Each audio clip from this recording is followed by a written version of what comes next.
Paulo Freire nasceu em Pernambuco no dia 19 de setembro de 1921. Ele cresceu em uma família de poucos recursos. Paulo pôde ver ainda na sua infância toda a pobreza gerada pela crise de 1929 que atingiu o Brasil.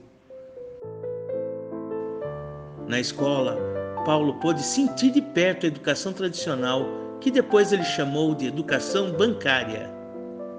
Repita comigo, classe. Ivo viu a uva. Ivo viu a uva! Paulo, ei Paulo, por que não está participando da aula repetindo o que eu falo? Desculpe, professora, mas não basta saber ler que Ivo viu a uva.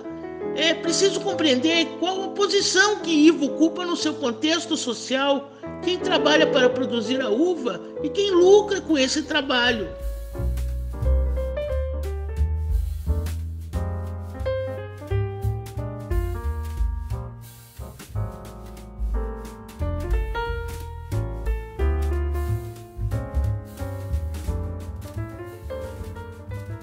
Paulo Freire continuou seus estudos em Recife e em 1943 ingressou na faculdade.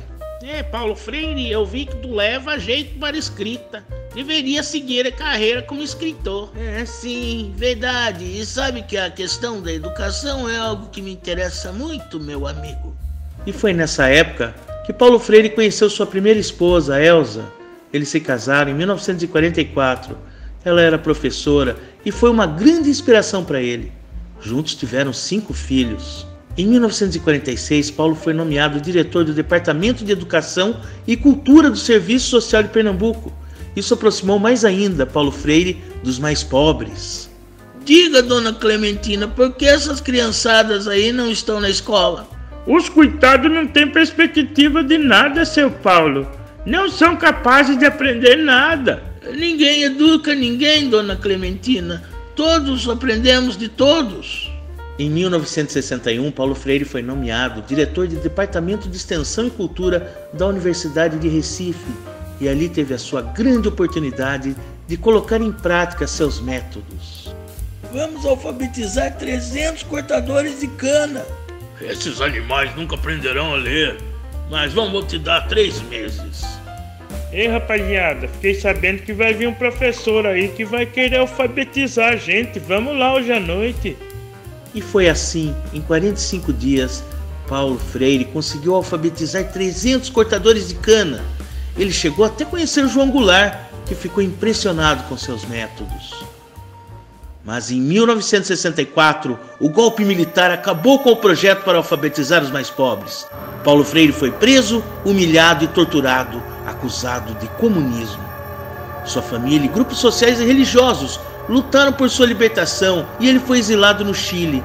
Foi nessa época em que ele escreveu o livro A Pedagogia do Oprimido. Depois disso, Paulo Freire foi professor visitante em Harvard, nos Estados Unidos, onde escreveu Educação como Prática de Liberdade. Com seu modelo de alfabetização crítica, Paulo Freire viajou pelo mundo, principalmente aos países mais pobres, implementando a sua pedagogia, ensinando e aprendendo. Depois de 16 anos longe do Brasil, Paulo Freire voltou ao país na época da anistia. E depois ficou viúvo, casou-se pela 2ª vez com Dona Anita. A educação é um ato de amor, por isso um ato de coragem. Durante a minha vida descobri que existem 2 tipos de sociedades. A sociedade fechada, onde uma elite governante que quase que perpetua no poder, onde não há liberdade, não tem participação democrática e nem educação. É o que acontece onde há o opressor, o oprimido passa a ser o opressor também. A outra é a sociedade, nela existe a participação democrática, com um diálogo constante, com uma tomada de consciência de suas ações. Numa sociedade aberta, o povo é o protagonista. Transformar uma sociedade fechada numa sociedade aberta requer transformar a educação bancária numa educação libertadora. É ingenuidade esperar que as classes dominantes criassem uma forma de educação que permitisse que as classes dominadas pudessem perceber as injustiças sociais de forma crítica. Na educação bancária, o aluno é um recipiente do conhecimento do educador. O conhecimento é um ato mecânico e passivo. Chamamos de bancária, pois o professor só deposita informação aos alunos sem que haja uma reflexão e análise mais crítica. O professor da educação bancária passa a ser o único detentor do saber. Sem debates, só ocorre o acúmulo de informações. Termina numa educação opressora, que mantém a opressão e as pessoas a serem dominadas, submissas. A educação bancária anula o educando e diminui a capacidade crítica e transformadora. Já numa educação libertadora, o educador passa a aprender também com o educando. Todos aprendemos de todos. Temos assim uma conscientização mútua e comunitária. Aceitar e respeitar as diferenças é uma das virtudes que o diálogo pode nos dar.